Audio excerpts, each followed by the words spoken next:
என்னது இட்லி? எப்பா இட்லி போட்ட ஏசமான எவ்வளவு பெரிய பூகம் வந்தாலும் சரிடா, நீ ஒரு ஆள் எஸ்கேப் ஆயிருப்பா. வெல்கம் டு ஐஆர்எக்ஷன் சேனல். எங்களோட வீடியோஸ் உங்களுக்கு பிடிச்சிருந்ததுன்னா லைக் பண்ணுங்க, கமெண்ட் பண்ணுங்க, ஷேர் பண்ணுங்க, மறக்காம சப்ஸ்கிரைப் பண்ணுங்க. ஓகே, இப்போ என்ன வீடியோ பார்க்க போறோம்னா எறும்பு முருகேச சேனல் தான் பார்க்க போறோம். ரீசெண்டாக போட்ட வீடியோ தான் பார்க்க போறோம். பார்க்கலாமா? டோலர்களே, இந்த வீடியோ யாரோட மனதையும் புண்படுத்துறது நோக்கமில்ல பாத்துக்குங்க. அதையும் மீறி எந்த டோலரோடைய மனதாவது புண்பட்டா அதுக்கு கம்பெனி பொறுப்பு இல்ல.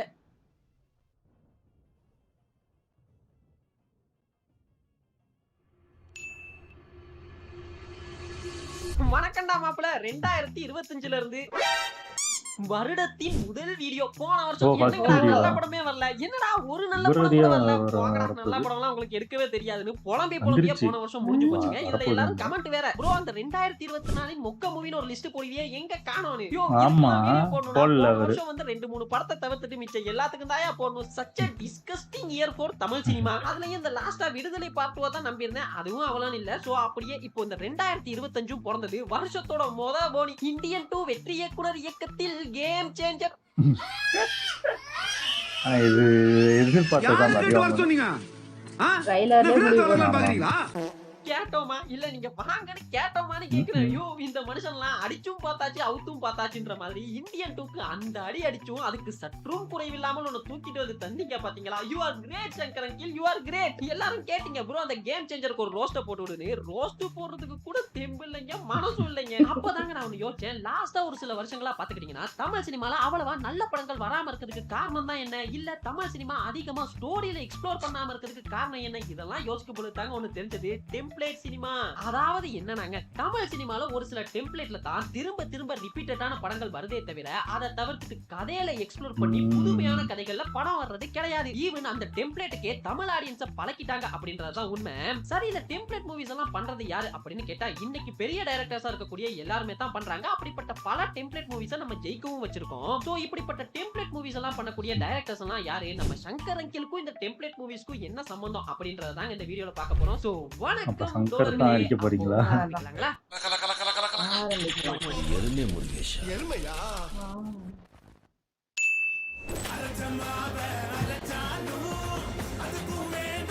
லஞ்சமும் சங்கரும் பிரம்மாண்ட இயக்குனர்னு பேரே இருக்குது. ஆனா சங்கருக்கு இன்னொரு பேரும் இருக்குதுங்க, லஞ்ச ஒழிப்பு சங்கர். இது வரைக்கும் டோட்டலா இப்ப வந்துச்சுல கேம் சேஞ்சர், இது வரைக்குமே 14 படங்கள் எடுத்திருக்காப்ல. இந்த 14 எப்படி இந்த 14ல சரி பாதி 7 படத்தோட கதை லஞ்சம் ஊழல் இதெல்லாம் ஒழிக்கிறத பத்தினதான் இருக்கும். ஒரு சாதாரண அப்பள கடை வச்சிருக்கக்கூடிய ஹீரோ நாட்டுல நடக்கக்கூடிய லஞ்சம் ஊழல் இதெல்லாம் எதிர்த்தா அது ஜென்டில்மேன். ஒரு சுதந்திர போராளியா இருந்து நாட்டோட லஞ்சத்தை எல்லாம் எதிர்த்தா அது இந்தியன். இல்ல ஒரு நாள் சிஎம் ஆகி நாட்டுல இருக்கக்கூடிய லஞ்சத்தை எதிர்த்தா அது முதல்வன். புரிய இல்ல அப்படின்னா ஹீரோக்குள்ள மல்டிபிள் பர்சனாலிட்டி போய் அம்பி அந்நியனா மாதிரி லஞ்சத்தை எதிர்த்தா அது அந்நியன். இது இல்லன்னு வச்சுங்களேன், ஃபாரின்ல இருந்து இந்தியா ஹீரோ லஞ்சத்தை எதிர்த்தா அது சிவாஜி. அப்புறம் இந்தியன் 2 இப்போ ஒரு கலெக்டரா இருந்து லஞ்சத்தை எதிர்த்தா அது கேம் சேஞ்சர். இப்படி சுட்ட தோசையே மறுபடி மறுபடி மறுபடி சுட்டதுல சமீப காலமா அந்த தோசை தீஞ்சு போச்சுங்க. ஆமா, போதும் வேற ட்ரை பண்ணலாம். ஐயோ, அப்ப இந்த லஞ்சம் ஊழல் இதெல்லாம் வச்சு படம் எடுக்க கூடாது அப்படிதானே சொல்ல வரீங்கன்னு கேட்டா எடுக்கலாங்க, தப்பு இல்ல. ஆனா ஒரே கண்டென்ட்ட பல மாதிரி பல விதமா பல வருஷமா ஆடியன்ஸுக்கு சொன்னோன்னு வச்சுங்களேன், அது ஆடியன்ஸுக்கு பழகிரும். லஞ்சம் ஊழல் பண்றாப்லையா அவ்வளவுதானே அப்படின்ற ஒரு சலிப்புத்தன்மைக்கு போயிடுவாங்க. அதோட ரெஸ்பான்ஸ் தான் இப்ப வந்திருக்கக்கூடிய இந்தியன் 2 கேம் சேஞ்சர்லாம். ஆக்சுவலி ஒரு நாட்டுல நடக்கக்கூடிய ஊழல் லஞ்சம் அதை சுத்தி நடக்கக்கூடிய அரசியல்ன்றது ஒரு பேசப்பட வேண்டிய விஷயம் தான், ஒரு பேசப்பட வேண்டிய அரசியல் தான். ஆனா அதை வச்சு ஒரு படம் எடுத்து அதை மக்கள் பாராட்டிட்டாங்க, நல்லா ஓட வச்சுட்டாங்க அப்படின்னதும் நம்ம சங்கர் அங்கிள் இது நல்லா மனுஷன் அங்கேயே தங்கிட்டாங்க. இப்போ ஒரு சாதா தோசைய மசாலா தோசை, நெய் தோசை, முட்டை தோசை எல்லாம் கொடுக்கறது இல்லையா? அது மாதிரி ஜென்டில்மேனை கொஞ்சம் மாத்தி இந்தியன், இந்தியனை கொஞ்சம் மாத்தி முதல்வன், முதல்வனை கொஞ்சம் மாத்தி அந்நியன். இப்படி நிறைய நிறைய நிறைய நிறைய நிறைய. அதுவும் நம்ம சங்கர் அங்கிள்லாம் ரொம்ப உஷாருங்க. எப்படின்னா எங்க ஒரே படத்தை அடுத்தடுத்து மறுபடி கொடுத்தோம்னா மாட்டிப்போனு ஃபர்ஸ்ட் மூவி ஜென்டில்மேன் பண்றாப்ல, அதுக்கப்புறமா ஒரு லவ் சாங் காதலன், அப்புறம் மறுபடியும் அதே தோசை இந்தியன், அப்புறம் மீண்டும் ஒரு லவ் சப்ஜெக்ட் ஜீன்ஸ், அப்புறம் அதே தோசை முதல்வன், அப்புறம் மீண்டும் ஒரு லவ் சப்ஜெக்ட் பாய்ஸ், அப்புறம் அதே தோசை அந்நியன். இவ்வளவு தில்லாலங்கடியும் மனுஷன் பண்றதுக்கு மிக முக்கிய காரணம் என்னன்னு கேட்டீங்கன்னா இவர் படம் எடுத்த பீரியட்னு சொல்லலாம். இப்போ இருக்க மாதிரியான டிஜிட்டல் மீடியாஸ் எல்லாம் அப்பவே இருந்துருந்துச்சுன்னு வைங்களேன், மனுஷன் 2வது 3வது படம் பண்ணும் பொழுது என்னையா ஒரே கதையை வச்சு ஓவி அடிச்சிட்டு இருக்க அப்படின்னு எழுதியிருப்பாங்க. அப்பவே மாத்திருப்பாப்ல. என்ன பண்ண போதாத காலம். சித்ரா அரவிந்தன் இதெல்லாம் அப்போ வந்துருந்துச்சுன்னா பயங்கரம் ஓடி இருக்கணும் இந்தியன் டூலாம். இன்டெலிஜென்ட்டான டிராவலை பாத்தீங்கன்னா 1993ல அதாவது அவருடைய முதல் படம் ஜென்டில்மேன் ரிலீஸ் ஆன போல இருந்து 2007 சிவாஜி ரிலீஸ் ஆன வரைக்கும் தான் இருக்கும். அதாவது ஒரு படம் லஞ்சம் ஊழல்னு பண்ணாப்லனா அடுத்து ஒரு லவ் சப்ஜெக்ட் பண்றது அப்படி. ஏன்னா இந்த 2007க்கு அப்புறமா 2.0 ரிலீஸ் ஆகும் வரைக்குமே அடுத்தடுத்து வந்த எல்லா படங்களுமே நியூ சப்ஜெக்ட் இந்த லஞ்சம் ஊழல் அப்படின்றது வர கிடையாது. இதுக்கு ரெண்டு முக்கியமான காரணம் இருக்குதுங்க. ஒன்னு என்ன அப்படின்னா 2007க்கு அப்புறமா வந்த மீடியாவுடைய வளர்ச்சி. ரிவ்யூஸ் அப்படின்றது ஆரம்ப காலங்கள்ல இருந்து இருந்தாலுமே கூட அப்போலாம் பாத்துக்கிட்டீங்க அப்படின்னா எழுத்து மூலமா தான் அதிகமா ரிவ்யூஸை ஷேர் பண்ணுவாங்க. இந்த நியூஸ் பேப்பர் ஆனந்த விகடன் வரல அப்படி. ஆனா அந்த 2007 டிவி ரிவ்யூஸ் ரேடியோல ரிவ்யூஸ் சொல்றது சோஷியல் மீடியால ரிவ்யூ எழுதுறது டிஜிட்டல் மீடியாவுடைய வளர்ச்சி இருந்தது. இங்க தான் அங்கில் உஷார் ஹிட்டாப்ல. சோ ரெண்டாவது ரீசன் என்னன்னு பாத்தீங்கன்னா எழுத்தாளர் சுஜாதா அவர்களுடைய இழப்பு. இத நான் ஏன் சொல்றேன்னா 1993ல சங்கர் சாருடைய ஃபர்ஸ்ட் மூவி வருது. அதுக்கப்புறமா 2010ல எந்திரன் வருது. இதுக்கு நடுவுல கிட்டத்தட்ட ஒரு 9 படங்கள் சங்கர் சார் பண்ணிருப்பாப்ல. இதுல ஜென்டில்மேனை தவிர்த்துட்டு பாத்தீங்கன்னா மித்த இருக்கக்கூடிய 8 படங்கள்லயுமே சுஜாதா அவர்களுடைய இன்வால்வ்மெண்ட் அப்படின்றது இருந்திருக்கும். அது சங்கர் சாருடைய ஸ்டோரியில இன்புட் கொடுக்கறதா இருக்கட்டும் சரி, இல்ல டயலாக்ஸ் எழுதுறதா இருக்கட்டும் சரி, இல்ல ஸ்கிரீன் பிளேல ஒர்க் பண்றது எந்திரன் வரைக்குமே அவருடைய ஒர்க் இருந்துட்டே இருந்தது. அண்ட் ஃபைனலா அவர் எந்திரன் ஒர்க் பண்ணும்போது தான் இறந்தும் போனாப்ல. சோ 1993 டயலாக் ரைட்டிங் வரைக்கும் இந்த பீரியட் இருக்குதுல, இதுல தான் சுஜாதா அவர்கள் ஒர்க் பண்ண பீரியட். அண்ட் சங்கர் சாருடைய கோல்டன் பீரியடும் இதுன்னு சொல்லலாம். பிகாஸ் அப்ப வந்து அந்த 9 படங்களுமே ஹிட் தான். என்னதான் அரைச்சமாவே அரைச்சாலும் சுஜாதா அவர்களுடைய இன்புட் இருந்ததாலேயே அதெல்லாம் ரசிக்கும்படியா இருந்தது. அண்ட் இந்த ஜென்டில்மேன் படம் இருக்குதுல, அதுலயுமே கூட ரைட்டர்ஸ் பாலகுமரன் வெங்கடேஷ் இவங்க எல்லாம் சேர்ந்து டயலாக்ஸ் எழுதிருப்பாங்க. இப்போ ஒரு கும்பல் கிளம்பி வருவாங்க, ப்ரோ எல்லாரும் சொல்ற மாதிரியே நீயும் சுஜாதா சார் தான் சங்கர் சாருடைய வெற்றிக்கு காரணம்னு சொல்றல. சங்கர் சார்லாம் எவ்வளவு பெரிய லெஜெண்ட் தெரியுமா அப்படின்னு. ஒத்துக்கிறேன்ப்பா, சங்கர் சார் லெஜெண்ட் தான். ஆனா அந்த லெஜெண்ட் சுஜாதா சாருடைய இறப்புக்கு பின்னாடி எடுத்த படங்கள்லாம் என்னன்னு தெரியுமா? நண்பன் அது ஒரு ரீமேக். அப்புறம் அதுக்கு என்ன மாதிரியான ரிவ்யூஸ் வந்ததுன்னு உங்களுக்கே தெரிஞ்சிருக்கும். அந்த மேட்டருக்கு நான் பின்னாடி வரேன். அப்புறமா 2.0 இந்தியன் 2 இப்போ கேம் சேஞ்சர். இப்போ சொல்லுங்கப்பா, சங்கர் சாருடைய வெற்றிக்கு சுஜாதா சார் ஒரு காரணமா இருந்திருக்கலாம் இல்லையா? என்ன சார் மாதிரி சவுண்ட் எல்லாம் கொடுத்துட்டு குஞ்சு பொறிச்ச கோழி மாதிரி ஆயிட்டீங்க. அதுவும் இந்த எந்திரன் டயத்துல எல்லாம் பாத்தீங்கன்னா படத்துக்கு ஸ்டோரி இஷ்யூலாம் வந்தது. அதாவது ஆரூர் தமிழ்நாடன் அப்படின்றவர் 1996ல எழுதி இனிய உதயம்ல ரிலீஸ் ஆன ஜுகிபா அப்படின்ற சிறுகதையை தழுவி தான் இந்த எந்திரன் படமே பண்றாங்கன்னு கோர்ட்ல கேஸ் போட்டாப்ல. அந்த கேஸோட ஜட்மெண்ட் இப்போ ரீசெண்டா தான் வந்தது. அதாவது அந்த கதைக்கும் எந்திரனுக்கும் எந்தவித சம்பந்தமும் இல்ல அப்படின்னு ஜட்மெண்ட் கொடுத்திருந்தாங்க. இருந்தாலும் அந்த ஜுகிபாவுடைய ஒன்லைன் என்னன்னு பாத்துக்கிட்டீங்கன்னா, ஜுகிபா அப்படின்றது ஒரு ரோபோட். இப்போ இருக்குதுல ஏஐ அதெல்லாம் இருக்கக்கூடிய ரோபோட் மாதிரி அந்த காலத்துல எழுதிருக்காங்க. அது தன்னை உருவாக்குன சயின்டிஸ்டோடைய லவ்வரையே லவ் பண்ணுது. ஒரு கட்டத்துல தனக்கு கிடைக்க மாட்டான் அப்படின்னு தெரிஞ்சதும் தற்கொலை பண்ணிக்கிற மாதிரி இருக்கும் இந்த கதை. இது ஒரு பக்கம் இருக்க, இந்த கன்னடத்துல பாத்தீங்கன்னா ஹாலிவுட் அப்படிங்கிற ஒரு படம் வந்திருக்கும். அதோட கதையே இதே தான். இதுக்கு நம்ம சேனல்ல ஒரு வீடியோ போட்டிருக்கோம், பார்க்காதவங்க போய் பாருங்க. இது போக பழைய நோவல் ஒன்னு இருக்குது பிராங்கன்ஸ்டைன். அதோட ஏகப்பட்ட ரெஃபரன்ஸ் இந்த படத்துல இருந்திருக்கும். அவ்வளவு ஏங்க இந்த எந்திரன் ஒர்க் பண்ணிட்டு இருந்தப்போ தான் சுஜாதா அவர்கள் உடல்நல குறைவால இறந்து போனாப்ல. சோ அந்த குறையை தீர்த்து வைக்கிறேன்னு அவரோட சிறுகதை ஒன்னு இருக்கும், எண்ணினிய இந்திரான்னு. அதோட பல ரெஃபரன்ஸையும் எடுத்து வச்சு தன்னுடைய தில்லாலங்கடி வேலையை பண்ணியிருப்பார் சங்கர் அங்கில். அதுக்கப்புறமா நண்பன் அது 3 Idiots உடைய ரீமேக். அண்ட் 2015ல ஐ வந்து ஐ தாங்க இது வரைக்கும் ஊழலை பத்தி படம் பண்ணிட்டு இருந்த சங்கர் நம்ம ஏன் ஆடியன்ஸ் எல்லாம் வச்சு ஒரு ஊழல் பண்ணக்கூடாது அப்படின்னு பண்ண மிகப்பெரிய ஊழல் தாங்க இந்த ஐ. படத்தோட மொத்த பட்ஜெட்டையும் எடுத்து போட்டு படத்துல ஒரு 5 பாட்டை நல்ல அம்சமா பல விதமா எடுத்து அந்த பாட்டோட விஷுவல்ஸை மட்டுமே வச்சு மிஸ்லீட் பண்ணி ஆடியன்ஸை தியேட்டருக்கு கூப்பிட்டு ஏமாத்தின படம் தாங்க ஐ. சாங்ஸ் உடைய பிரம்மாண்டமான விஷுவல்ஸ், விக்ரம் சாருடைய பலவிதமான கெட்டப்னு வளமா போல இதெல்லாம் பார்த்து ஏமாந்து இது ஒரு ஃபேண்டசி மூவியா இருக்கும் போல அப்படின்னு போய் அதே பழைய ரிவெஞ்ச் ஸ்டோரியை பார்த்துட்டு வந்த பல பேர்ல நானும் ஏமாத்தி போட்டாங்க பெரியப்பா. எல்லாருமே சங்கர் சார பிரம்மாண்டம் பிரம்மாண்டம் பிரம்மாண்டம்ன்றாங்க. ஒத்துக்கிறேன், பிரம்மாண்டம் தான். ஆரம்ப காலங்கள் எல்லாம் பாத்துக்கிட்டீங்கன்னா தமிழ் சினிமால உள்ள வராத புது புது டெக்னாலஜியும் இது வரைக்கும் தமிழ் சினிமா பாத்துறாத பல லொகேஷன்ஸையுமே சங்கர் சார் தான் முறையா ஸ்கிரீன்ல காட்டுவாப்ல. சோ அது கொஞ்சம் பிரமிப்பா இருக்கும். ஆனா இப்போ படம் பண்ணக்கூடிய எல்லா டைரக்டர்ஸுமே இண்டஸ்ட்ரியில அப்போ என்ன புதுசா இருக்கக்கூடிய டெக்னாலஜியோ அதை வச்சுதான் படம் பண்றாங்க. அதை மோஸ்ட்லி படத்துல காட்டி ஒரு குவாலிட்டியான அவுட்புட் தான் கொடுக்குறாங்க. அவ்வளவு ஏங்க இன்னைக்கு பாகுபலி, கேஜிஎஃப், சலார், ட்ரிபிள் ஆர்னு ஸ்டோரி அண்ட் விஷுவல் வைஸ் பிரம்மாண்டமான படங்களை பார்த்த பிறகுமே சங்கர் அங்கில் எப்படின்னா இன்னுமே அவர் காட்டுற அந்த பாட்டோட 5 லொகேஷன் தான் பிரம்மாண்டம்னு நினைச்சு படம் பண்ணிட்டு இருக்காப்ல. அதுவும் இப்போலாம் நம்ம காட்டுற டெக்னாலஜி தான் புது டெக்னாலஜின்னு அவருக்கு அவரே நினைத்து கொண்டு பண்ற விஷயம்லாம் இருக்குது. அது இந்த கேம் சேஞ்சர்ல எல்லாம் பாத்துக்கிட்டீங்கன்னா இந்த மோக்கோ போர்டு இருக்குதுல, அதை கண்டுபிடிச்சதே இவரு தான்ற மாதிரி படத்துல ஒரு 60 சீன் இருக்குதுன்னா 50 சீன்ல லிட்டரலி தலைமை மோக்கோ போர்டு யூஸ் பண்ணிருப்பாப்ல. ராம் சரண் நின்னா மோக்கோ போர்டு, உட்காந்தா மோக்கோ போர்டு, படுத்தா மோக்கோ போர்டுன்னு மோக்கோ போர்டை மில்க் பண்ணி தள்ளிருப்பாப்ல.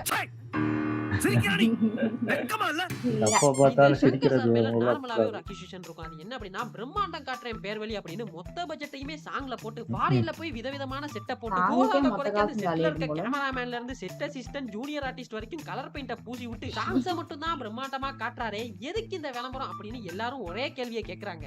இதத்தாயா நானும் கேக்குறேன். பிரம்மாண்டம்ன்றது இன் டர்ம்ஸ் ஆஃப் ஸ்டோரியில இருக்கணும், ஒரு கதை பிரம்மாண்டமா இருக்கணுமே தவிர பிரம்மாண்டம்ன்ற பேர்ல ஒரு 4 சாங்ஸ் 4 விதமான லொகேஷன்ல போய் எடுத்துட்டு வந்தா அது பிரம்மாண்டம் இல்லைங்க. சங்கர் போதும் சார் அது. இதை புரிஞ்சுக்கோங்க. நீங்க ஆரம்ப காலங்கள்ல எல்லாம் சாங்ஸ் இப்படி பண்ணும் பொழுது அது ரசிக்கும்படியா தான் இருந்தது, இல்லன்னா சொல்ல. பட் ட்ரெண்ட்னு ஒண்ணு இருக்குதுல, அதுக்கு ஏத்தாப்புல மாற பழகிக்கணும். இன்னைக்கு நெட்ஃபிளிக்ஸ் பிரைம் அப்படின்னு உலக சினிமா பாக்குற ஆடியன்ஸ் கிட்ட இன்னுமே நான் பல செட்டுக்கு பல விதமா பெயிண்ட் அடிச்சு பல விதமான லொகேஷனுக்கு போய் பண்றதுதான் பிரம்மாண்டம்னு நினைச்சிட்டு இருந்தீங்கன்னு வைங்களேன், இனி வரக்கூடிய படங்களும் இந்தியன் 2 கேம் சேஞ்சர் மாதிரி தான் இருக்கும். நீங்க ஒண்ணு பண்ணுங்க சங்கர் அங்கிள், இந்த இந்தியன் 2 அப்புறம் வரப்போற இந்தியன் 3 அப்புறம் இந்த கேம் சேஞ்சர் இருக்குதுல, இதுல இருக்கக்கூடிய பாட்டெல்லாம் மட்டும் எடுத்து தியேட்டர்ல ரிலீஸ் பண்ணுங்க. நாங்க கொடுத்த காசுக்கு அதை மட்டும் பார்த்துட்டு திருப்தியா மன நிறைவுடன் என்னமா பண்ணிருக்காங்க அந்த ஃப்ரேம பாருங்க ஜி அப்படின்னு பெருமை பீத்தல்களுடன் வீட்ல வந்து படுத்துக்கிறோம். உங்களுக்கு வேணாம் எங்களுக்கு வேணாம், என்ன நான் சொல்றது.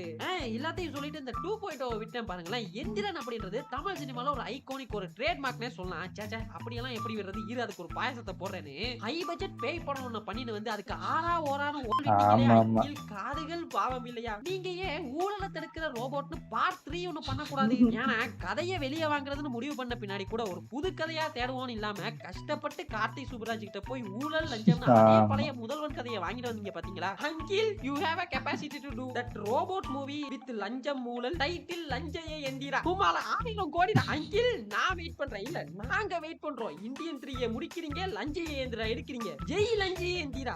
அவர் வந்து நான் ஒரு கதை வச்சிருக்கேன் சார் அப்படின்னு வந்து அந்த கதையை உங்கள் இன்ஸ்பிரேஷனில் எழுதின கதை தான் அப்படின்னாரு. எனக்கு இப்போ பண்ணுறதுக்கு கொஞ்சம் கஷ்டம், நீங்கள் பிடிச்சா பண்ணுங்க சொன்னார். எனக்கு பிடிச்சிருந்தது. சொன்ன மாதிரி அவர் நம்ம இன்ஸ்பிரேஷனில் பண்ணார் சொன்னதுக்கு நமக்கு அதை பிடிக்கிறதுக்கு மேபி சிங்காக இருக்கும்னு தெரில. அப்படி டிசைட் பண்ணது தான் கார்த்திக் சுப்பராஜோட கதை. இந்த காரி மூஞ்ச கதையெல்லாம் ஒரு காவிய கதை மாதிரி இங்க வந்து சொல்லி அங்க டைமை வேஸ்ட் பண்ணுகிறேன். போட மரியாதையா.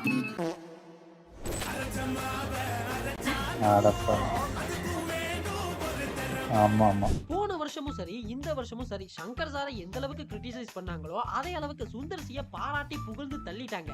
ஏன்னா லாஸ்ட் இயர் கோலிவுட்ல ஒரு படம் கூட பெர்ஃபார்மன்ஸ் பண்ணாம கலெக்ஷன் எடுத்து கொடுத்தது.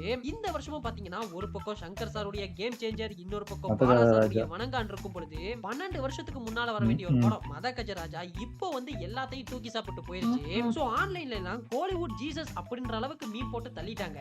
என்கிட்டயே நிறைய பேர் டிஎம் பண்ணி கேட்டிருந்தீங்க, ப்ரோ அந்த சுந்தர் சியை பத்தி பேசுங்கன்னு.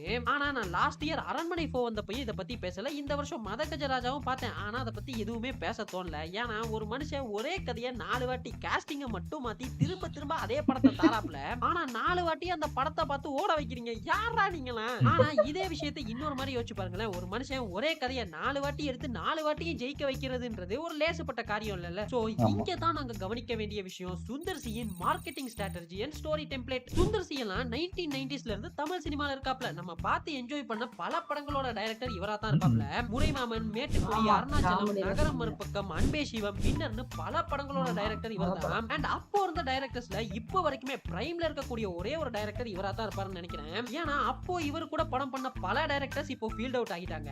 சோ இப்பேற்பட்ட சுந்தர் சியோட ஸ்ட்ரென்த் என்ன தெரியுமா? காமெடி. இப்போ நான் சொன்ன பல படங்களை நீங்க பார்க்காம கூட இருந்திருக்கலாம், அவ்வளவு நீங்க பார்த்திருந்தாலுமே கூட மறந்து போயிருக்கலாம். ஆனா இப்போ நான் அதை பத்தி சொன்னதும் அந்த படத்துல இருக்க காமெடி தான் உங்களுக்கு முதலாவது ஞாபகத்துக்கு வந்திருக்கும். இன்னைக்கு நம்ம மீம் போட்டு கொண்டாடக்கூடிய பல காமெடி சீன்ஸும் இவரோட ரைட்டிங்ல வந்ததா தான் இருக்கும். அவ்வளவு ஏங்க அப்போ இருந்த கவுண்டமணி செந்தில்ல இருந்து வடிவேலு, விவேக், சந்தானம், இப்போ யோகி பாபுன்னு எல்லாரோடையும் ஒர்க் பண்ண ஒரே டைரக்டர் இவரா தான் இருப்பாப்ல.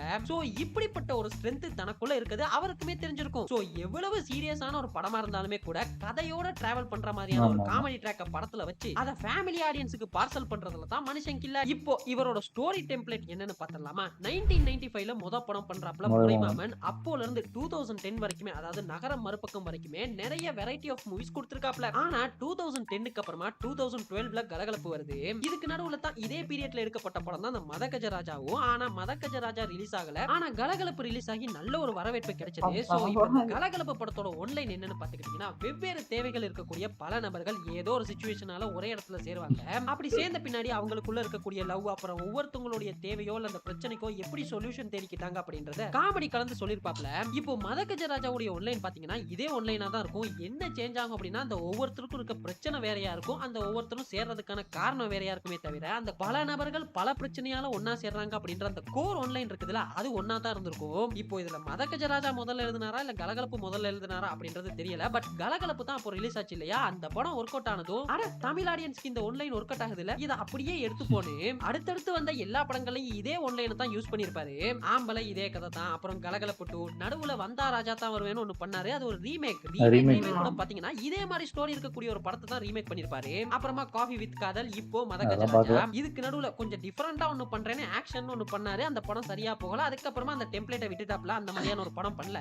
அண்ட் இதுக்கு நடுவுல தான் அரண்மனை சீரிஸ் வந்தது. அத பத்தி நான் சொல்லி தான் தெரியணும்ன்றது அவசியம் கிடையாது. அரண்மனையுடைய 4 சீரிஸ்லயுமே ஒரே கதை தான். ஒரு அரண்மனை, அங்க பேய் இருக்கும். அந்த அரண்மனைக்கு ஒரு சிலர் வெளியூர்ல இருந்து தேவைக்காக போவாங்க, பேய் வேலையா காட்ட. அப்புறமா சுந்தர்சி போய் சிசிடிவி வச்சு அந்த பேயை கண்டுபிடிப்பாப்ல. இதே கதையை தான் 4 வாட்டி எடுத்தாரு, 4 வாட்டி ஹிட் தான். இப்ப பாருங்களேன், மனுஷன் 2010க்கு அப்புறமா இந்த ரெண்டே டெம்ப்ளேட்டை வச்சு மட்டும் தான் படம் பண்ணிட்டு இருக்காப்ல.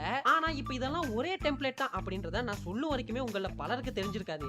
இதுதாங்க சுந்தர்சியுடைய ஸ்ட்ரென்த். ஒரு கதையை பல வாட்டி சொன்னாலும் ஒவ்வொரு வாட்டியும் புதுசா கேட்கிற மாதிரியான புது சீன்ஸ், புது கான்ஃபிளிக்ட், முக்கியமா ரசிக்கும்படியான காமெடி ட்ராக் வைக்கிறார்ல, இதுதாங்க சங்கர் சார் மாதிரியான டைரக்டர்ஸ் கிட்ட பிரச்சனைன்றோம். புரியுதா? ஒரு கதையை எத்தனை வாட்டி பண்றோன்றது பிரச்சனை கிடையாது, ஒவ்வொரு வாட்டியும் என்ன புதுசா பண்றோன்றது தான் மேட்டர். இப்ப கூட பாருங்க, மதகஜராஜா மாதிரியான படங்கள் இப்போ நமக்கு ஏன் ஒர்க் அவுட் ஆகுது அப்படின்னா, நமக்கு கலகலப்பு மாதிரியான படங்கள்லாம் பிடிக்கும். அண்ட் அந்த மாதிரியான படங்கள் தான் இப்போ மிஸ்ஸிங். சோ அப்படிப்பட்ட ஒரு படம் திரும்பவும் வரும் பொழுது அது ரசிக்கும்படியா ஒர்க் அவுட் ஆகுது. இப்ப இருக்கக்கூடிய டைரக்டர்ஸ் மார்க்கெட்ல என்ன கேப்னு தெரிஞ்சு ஒரு ஜாலியான படம் வருது ரேர். ஆனா ஹிட்டே எல்லாமே. சங்கர் சாரை பத்தி பேசிட்டு அவரோட சிஷ்யன் அட்லினா பத்தி பேசணும்னா எப்படி? எங்க அண்ணனுக்கு நான் தான்டா பண்ணுவேன், அப்படிதான்டா பண்ணுவேன், என்னடா பண்ண முடியும்? ரீசெண்டா ஒரு மீம் பார்த்தேங்க, இந்த சங்கர் சாரை பத்தி தான் போட்டிருந்தானுங்க. அட்லி உங்ககிட்ட ஒர்க் பண்ணாரா இல்ல நீங்க அட்லி கிட்ட ஒர்க் பண்ணாங்களான்னு போட்டிருந்தானுங்க. பாத்தீங்களாங்க எப்படி போயிருச்சு. தமிழ் சினிமால அட்லி பீக்ல இருந்த பீரியட்னு ஒன்னு இருக்குதுங்க. இந்த மெர்சல் பிகில் எல்லாம் வந்த டயத்துல எல்லாம் ஆன்லைன்ல போட்டு வறுத்து எடுத்துட்டு இருப்பாங்க. ஒரு சீன் கூட சொந்தமா யோசிக்கிறது கிடையாது, பூரா காப்பின்னு. இதுக்கு பேர்ல அண்ணன் வேற 7 ராகம் தான் 7 தாளம் தான் இன்டர்வியூ எல்லாம் கொடுத்து mass காட்டின்னு இருந்தாப்லையா.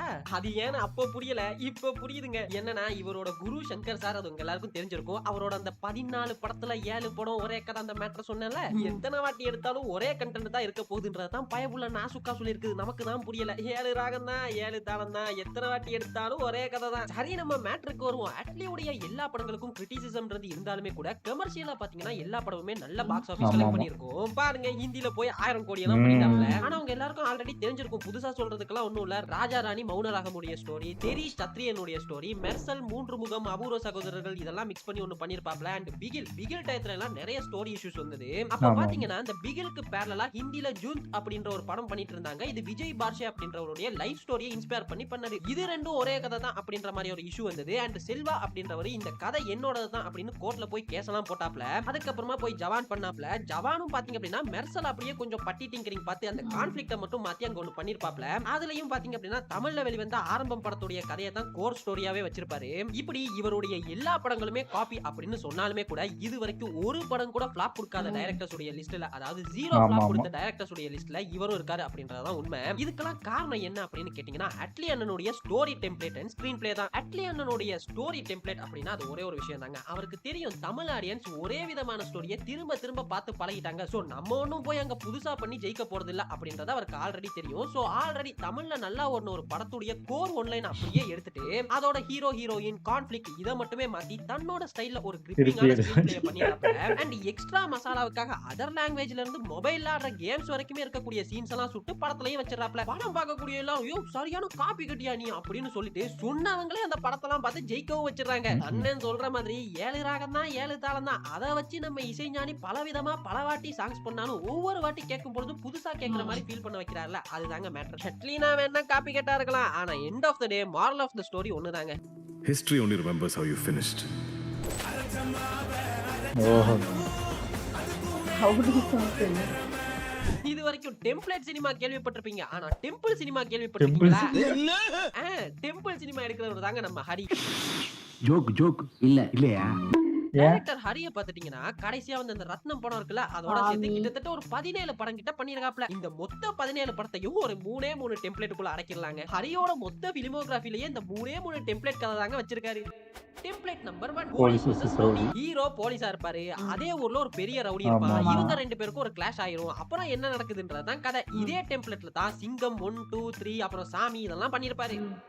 Template number 2, rowdy versus rowdy. ஒரு ஊர்ல ஒரு ரவுடிசம் பண்ற குரூப் இருப்பாங்க, இல்ல அந்த ஊர்ல நாங்க தாப்பா பெரிய தலைக்கட்டு அப்படின்னு சொல்லிக்கிட்டு கட்ட பஞ்சாயத்து ரவுடிசம் எல்லாம் பண்ற ஒரு குரூப் இருப்பாங்க. மோஸ்ட்லி அந்த குரூப் ஹீரோவோட குரூப்பா இருக்கும். அதே ஊர்லயோ இல்ல அதுக்கு பக்கத்து ஊர்லயோ இதே போல நம்ம தாண்டா பெரிய தலைக்கட்டுன்னு சொல்லிக்கிற இன்னொரு ரவுடிசம் பண்ற குரூப் இருப்பாங்க. இந்த 2 குரூப்புக்கும் முட்டிக்கும் மோதிக்கும். அதுதான் இவரோட முதல் படம் தமிழ். அப்புறம் அருள், ஐயா, வேல், வேங்கை, பூஜை, இதோ கடைசியா வந்துச்சுல ரத்னம், இது வரைக்கும்.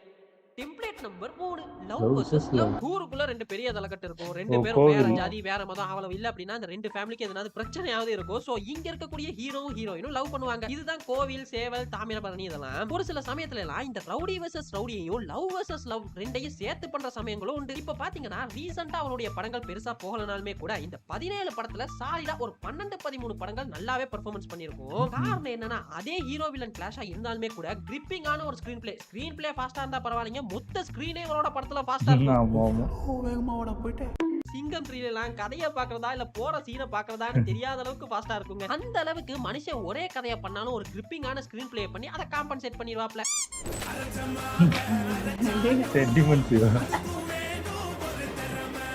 இவர் பேரு சிறுத்தை சிவா, இவருக்கு இன்னொரு பேர் இருக்கு சென்டிமெண்ட் சிவா. இப்போ நான் இந்த மனுஷன் ஏதாவது படம் பண்றாருன்னு அனௌன்ஸ்மெண்ட் வந்தாலே டைட்டில் என்ன, ஹீரோ ஹீரோயின் யாரு இதெல்லாம் கேட்க மாட்டேன்றாங்க.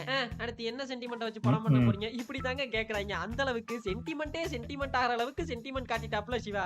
அப்பா மகள் பாசத்தை காட்டினா சிறுத்தை, அண்ணன் தம்பி பாசத்தை காட்டினா வீரம், அண்ணா தங்கச்சி பாசத்தை காட்டினா வேதாளம் அண்ணாத்த, அப்புறம் பாசத்தை காட்டி நண்பர்களோட துரோகத்தை காட்டினா அது விவேகம். இல்ல இதெல்லாம் வேணாம்பா நான் சத்தியத்தை காப்பாத்துறேன் அப்படின்னு சொன்னாங்க. எல்லாத்தையும் கூட விட்டுலாங்க. அந்த கங்குவா டயத்துல எல்லாம் பாத்தீங்கன்னா எந்த ஒரு அப்டேட்டுமே கொடுக்கல. குறிப்பா அந்த பிரசன்ட்ல இருக்கக்கூடிய சூர்யாவை பத்தின எந்த ஒரு அப்டேட்டுமே விடல. இதுக்கு பதிலா படத்தோட ப்ரொடியூசர்ல இருந்து செட் அசிஸ்டன்ட் வரைக்குமே இன்டர்வியூன்ற பேர்ல படம் எப்பேற்பட்ட படம் தெரியுமா அப்படின்னு பில்டப் ஏத்தி இதெல்லாம் பண்ணாம இருந்தாலே நார்மலா போயிடும் அப்படின்லாம் யோசனை இருக்கும் பொழுது ரிலீஸ்க்கு முத நாள் சிவா பேட்டி கொடுக்குறாப்ல. இது ஹீரோ செஞ்சு கொடுத்த சத்தியத்தை எப்படி காப்பாத்தினார்ன்ற படங்க. அப்ப நெஞ்ச புடிச்சிட்டு உட்கார்ந்தவன்டா கங்குவாக்கு 30 மினிட்ஸ் ரோஸ்ட் வீடியோ போட்ட பின்னாடி தாண்டா ஆத்திர அடங்குச்சு. படத்தோட ஸ்கிரிப்ட் எழுதும் பொழுது எல்லாரும் சிவமயம்னு போட்டு ஆரம்பிப்பாங்க. ஆனா சிவா சென்டிமெண்ட்னு எழுதிட்டாயா கதையை ஆரம்பிப்பாருன்ற மாதிரி சென்டிமெண்ட் பண்றதுதாயா என் டெம்ப்ளேட் அப்படின்ற மாதிரி ஒரு மாதிரி நிக்கிறாப்ல சிவா. ஆக்சுவலி சென்டிமெண்ட் வச்சு படம் பண்ண கூடாதான்னு கேட்டீங்கன்னா பண்ணலாங்க. ஆக்சுவலி சென்டிமெண்ட் குறிப்பா தமிழ் சினிமால நல்லாவே ஒர்க் அவுட் ஆகும். ஆனா ஒரு படத்தை ஓட வைக்கிறதுக்கு சென்டிமெண்ட் மட்டுமே போதுமான்னு கேட்டீங்கன்னா இங்க தான் ஒரு क्वेश्चन மார்க் வருது. ஏன்னா என்னைக்குமே சென்டிமெண்ட் அப்படின்ற அந்த ஒரு லைனை வச்சுட்டு அதை சுத்தி ஒரு கதையை கிராக் பண்ணும் பொழுது அதுல எக்ஸ்ப்ளோர் பண்றதுக்கு நிறையவே இருக்கும். உதாரணத்துக்கு சொல்லணும்னா அம்மாக்கு செஞ்சு கொடுத்த சத்தியத்தை ராக்கி காப்பாத்தனானா இல்லையா அப்படின்றதான் கேஜிஎஃப். இப்ப இதே சத்தியத்தை தான் கங்குவானையும் பண்ணுவாப்ல. ஆனா அவர் என்ன பண்ணார் அப்படின்றத நீங்களே பாத்திருப்பீங்க. சோ சென்டிமெண்ட்டை வச்சு படம் பண்ணும் பொழுது நார்மலான ஒரு படம் பண்றதை விட டபுள் மடங்கு ஸ்டோரி அண்ட் ஸ்கிரீன் பிளேல கான்சென்ட்ரேட் பண்ணணும். பிகாஸ் ஒரு சென்டிமெண்ட்டை வச்சு படம் பண்றோம் அப்படின்னா கதை அந்த இடத்துலயே ஃபுல் ஸ்டாப்புக்கு வந்துரும். உதாரணத்துக்கு சொல்லணும் அப்படின்னா ராக்கி தன்னோட அம்மாக்கு ஒரு சத்தியம் பண்ணி கொடுக்கறான். அந்த சத்தியத்தை அவன் எப்படியுமே பண்ணி முடிச்சிடுவான் அப்படின்றதான் கன்க்ளூஷன். அது எல்லாருக்குமே தெரிஞ்சிருக்கும். ஆனா அதை எப்படி பண்றாங்க இல்ல தங்கச்சி பாசத்துல இருக்கக்கூடிய அண்ணாத்த தங்கச்சிக்கு ஒரு ஆபத்து அப்படின்னதும் தங்கச்சியை எப்படி காப்பாத்தினா, இல்ல கங்குவா பண்ணி கொடுத்த சத்தியத்தை எப்படி காப்பாத்தினா, அதுவும் இல்ல அப்படின்னா வச்சிருந்த ட்ரஸ்ட உடைச்ச நண்பர்களை ஏகே எப்படி பழி வாங்கினாரு அப்படின்ற அந்த எப்படின்ற ஒண்ணு இருக்குதுல, அதுல தான் நிறைய டைரக்டர்ஸ் கோட்டை விட்டுறாங்க. எக்ஸாம்பிள்ஸ் வலிமை, அண்ணாத்த, கங்குவாலா. சோ சென்டிமெண்ட் சிவா சென்டிமெண்ட்டை வச்சு படம் பண்றது தப்பு இல்லைங்க, அதை ரசிக்கும்படி பண்ணுங்க அப்படின்றதான் கேக்குறோம்.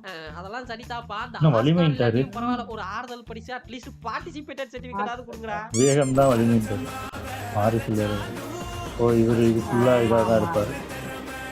நான் இந்த லிஸ்ட்ல மாரி செல்வராஜை சேர்க்கிறேன் அப்படின்றதே நிறைய பேருக்கு பிடிக்காம இருக்கலாம். உடனே சொல்லுவீங்க இவனுக்கு அவர் சொல்ற கருத்துக்கள் எல்லாம் உடன்பாடு இல்லப்பா, அதை தான் கிளம்பி வந்துட்டானு. ஆக்சுவலி நான் இவர் இந்த லிஸ்ட்ல சேர்க்கிறதுக்கு ஒரு காரணம் இருக்குதுங்க. ரீசன்ட் டேஸ்ல இவரோட படங்கள்லாம் வரும் பொழுது நிறைய மீம்ஸ் அண்ட் கிரிட்டிசிசம் வரும், அது யூசுவல் தான். ஆனா இப்போ ரீசெண்டா ஒரு மீம் பார்த்திருந்தேன். அதுல யாரோ போட்டிருக்காங்க போல இந்த சங்கர் சாருக்கு கொடுத்த பட்ஜெட்லாம் மாரி செல்வராஜ் மாதிரியான டைரக்டர்ஸ்க்கு கொடுத்திருந்தா அப்படின்னு ஒன்று போட அதுக்கு ஒரு மீம் போட்டிருக்காங்க. கொடுத்தா மட்டும் என்ன பண்ண போறான், அடக்குனாங்க ஒடுக்குனாங்க பிதுக்குனாங்கன்னு ஒரு படம் பண்ண போறான், இதுக்கு எதுக்குடா 100 கோடி அப்படின்ற மாதிரி ஒன்று போட்டிருந்தாங்க. இதெல்லாம் பார்க்கும்போது ஒண்ணுதாங்க தோணுச்சு. இப்போ வெற்றிமாறன், பா ரஞ்சித், ஈவன் பாலாவுமே கூட மாரி செல்வராஜ் சொல்லக்கூடிய அதே கருத்துக்களை தான் தன்னோட படங்களை சொல்றாங்க. ஆனா கம்பேர் டு மாரி செல்வராஜ் அவங்களுக்கு வரக்கூடிய கிரிட்டிசிசம் அப்படின்றது குறைவா இருக்கும். இதுக்கெல்லாம் காரணம் என்ன அப்படின்னு கேட்டீங்கன்னா மாரியோட படங்கள்ல இருக்கக்கூடிய ஒரு டெம்ப்ளேட். அது என்னப்பா டெம்ப்ளேட் அப்படின்னு கேட்டா, இப்போ பா ரஞ்சித், வெற்றிமாறன் மாதிரியான டைரக்டர்ஸ் எல்லாம் ஜாதி அரசியலை வச்சு படம் பண்றாங்க. ஆனா ஜஸ்ட் அவங்க அடித்தட்டு மக்களை எப்படி அடிமைப்படுத்தினாங்க அப்படின்றத மட்டுமே இல்லாம ஜாதி அரசியல் இப்போ என்ன மாதிரியான ஃபார்ம்ல எல்லாம் நம்மள சுத்தி இருக்கு, என்ன மாதிரியான விஷயங்கள் எல்லாம் இருக்குது அப்படின்றத பேசுறாங்க. இப்போ அட்டகத்தில பாத்தீங்கன்னா அந்த கேரக்டரோட காலேஜ் லைஃபை பத்தி பேசியிருப்பாங்க. மெட்ராஸ்ல ஒரு சுவரை வச்சு எப்படி ஜாதி அரசியல் பண்றாங்கன்றத பேசியிருப்பாங்க. அது போல தான் கபாலி, காலா, சார்பட்டா பரம்பரை, அசுரன், விசாரணை, ஆடுகளம், அவ்வளவு ரீசெண்டா வந்த விடுதலை வரைக்குமே ஜாதி அரசியல்ன்றது நம்மள சுத்தி இப்போ என்ன மாதிரியான ஃபார்ம்ல எல்லாம் இருக்குது, அதை வச்சு எப்படி எல்லாம் அரசியல் பண்றாங்க அப்படின்றத எல்லா விதமாவும் ரஞ்சித், வெற்றிமாறன் மாதிரியான டைரக்டர்ஸ் எக்ஸ்ப்ளோர் பண்றாங்க. ஆனா மாரியோட படங்கள்லாம் பாத்தீங்கன்னா பரியரும் பெருமாள்ல அந்த பையன் லவ் பண்ணா அப்படின்றதுக்காக மட்டுமே அவனை எப்படி ஒடுக்குனாங்க, கர்ணன்ல அந்த ஊர் மக்களை எப்படி அடிமைப்படுத்தினாங்க, வாழையில அந்த பையனை எப்படியெல்லாம் அந்த ஊர் ட்ரீட் பண்ணுது, சாதாரண கூலியால் அப்படின்றதுக்காக அந்த முதலாளி என்னெல்லாம் பண்றான் அப்படின்னு ஜாதின்றதை வச்சு ஜஸ்ட் அடிமைப்படுத்தினாங்க அப்படின்றத மட்டும்தான் மாரியோட படங்கள் திரும்ப திரும்ப சொல்லுதோ. ஜாதியை வச்சு இப்ப என்ன மாதிரியான அரசியல்லாம் பண்றாங்க அப்படின்றத சொல்ல மறந்துருச்சோம். இதுதான் இப்போ மாரி செல்வராஜ் மேல வரக்கூடிய அந்த கிரிட்டிசிசம்க்கு காரணமா இருக்குமோ அப்படின்னு பர்சனலா எனக்கு தோணுச்சு. உங்களுக்கு என்னெல்லாம் தோணுது அப்படின்றத கமெண்ட்ஸ்ல சொல்லலாம். அண்ட் இந்த மாரியோட டெம்ப்ளேட்ல இருந்து கொஞ்சம் விலகி ஒரு 10% விலகி பண்ண படம் அப்படின்னா அது மாமன்னன் நினைக்கிறேன். அதுல அந்த அடிமைப்படுத்தினாங்க அப்படின்றத தவிர்த்து சரிக்கு சமமா உட்கார்றதையே எவ்வளவு கீழ்த்தரமா நினைக்கிறாங்க அப்படின்றத எக்ஸ்ப்ளோர் பண்ணிருப்பாரு. இன் ஃபியூச்சர் இந்த மாதிரியான படங்கள் திரும்ப வரும் பொழுது மாரி மேல இருக்கக்கூடிய அந்த கிரிட்டிசிசம் குறையும் அப்படின்னு நினைக்கலாம். இதுக்கு இன்னொரு முக்கியமான காரணமும் இருக்குங்க. அது என்ன அப்படின்னா அந்த மாரி அவரோட படங்கள்லாம் பத்தி சொல்லும் பொழுது தன்னோட ரியல் லைஃப்ல நடந்த பல சம்பவங்களை இன்ஸ்பயர் பண்ணி தான் பண்றேன் அப்படின்றத திரும்ப திரும்ப சொல்லுவாப்ல. சோ ஒரு தனி மனிதனுடைய பெர்ஸ்பெக்டிவ்ல பார்த்தா அவருக்கு நடந்த சம்பவங்கள் ஒரே மாதிரியான சம்பவங்களா இருக்க வாய்ப்பு இருக்குது. இதனால தான் இவருடைய எல்லா படங்களும் ஒரே பிரச்சனையை பேசுது அப்படின்னு நான் நினைக்கிறேன். பட் மாரி நீங்க இன்னுமே கொஞ்சம் எக்ஸ்ப்ளோர் பண்ணலாம். சோ இதுதாங்க இன்னைக்கான வீடியோ. இது போல இன்னும் பல டெம்ப்ளேட் மூவிஸ் பண்ணக்கூடிய டைரக்டர்ஸ் எல்லாம் உங்களுக்கு தெரிஞ்சிருந்தா அதை கமெண்ட்ஸ்ல சொல்லுங்க. பார்ட் 2 வீடியோ கூட போட்டுடலாம். அப்புறம் கீழே பாருங்களேன் நம்ம சோஷியல் மீடியா லிங்க்ங்க சும்மாவே கிடக்குது, போற போக்குல அதையும் ஃபாலோ பண்ணிக்கங்க. அப்புறம் இன்னொரு சூப்பரான வீடியோல மீட் பண்ணலாம். அதுவரை நன்றி, வணக்கம். சூப்பர் நல்லா இருந்துச்சு. ஆனா இது ஃபுல்லா இப்போ மாரி செல்வராஜ்லாம் பாத்தீங்கன்னா எனக்கு தெரிஞ்சு இது வந்து பர்சனலா ஒருத்தங்களுக்கு நடந்திருக்கும். அது நடந்த விஷயத்த யார்கிட்டயுமே ஷேர் பண்ணாம நிறைய பேருக்கு நடந்திருக்கும். அது தெரிஞ்சிருக்காது. அவங்க ஃப்ரெண்ட்ஸுக்காக தெரிஞ்சிருக்காது. இப்போ நிறைய பேர் அவங்க வேலைக்கு போய் பெரிய இடத்துக்கு போயிருப்பாங்க. அவங்ககிட்ட கேட்டால் தான் தெரியும். இதெல்லாம் சொல்லுவாங்க. அதெல்லாம் ஃபேஸ் பண்ணியிருப்பாங்க. அதனால எனக்கு தெரிஞ்சு எடுக்கிறாரு. மேபி அவங்க அந்த மாதிரி அவங்களுக்குலாம் கனெக்ட் ஆகும். அதான் அவங்க பர்சனலாக அடிபட்டிருப்பாங்க. அந்த வேறு விஷயத்துலலாம் அவங்களுக்கு இது மட்டும்தான் தெரியும். எவ்வளோ ஃபேஸ் பண்ணிக்காங்க. ஸ்கூல்லையா இருக்கட்டும், இல்லை காலேஜாக இருக்கட்டும், இல்லை ஏதாவது அந்த ஊரில் ஏதாவது பிரச்சனையாக இருந்திருக்கும். அந்த மாதிரி ஏதாவது ஃபேஸ் பண்ணியிருப்பாங்க. அதை தான் சொல்ல விரும்புகிறாரு எனக்கு தெரிஞ்சு. அது எனக்கு தெரிஞ்சு தப்பான ஒரு விஷயமே கிடையாது.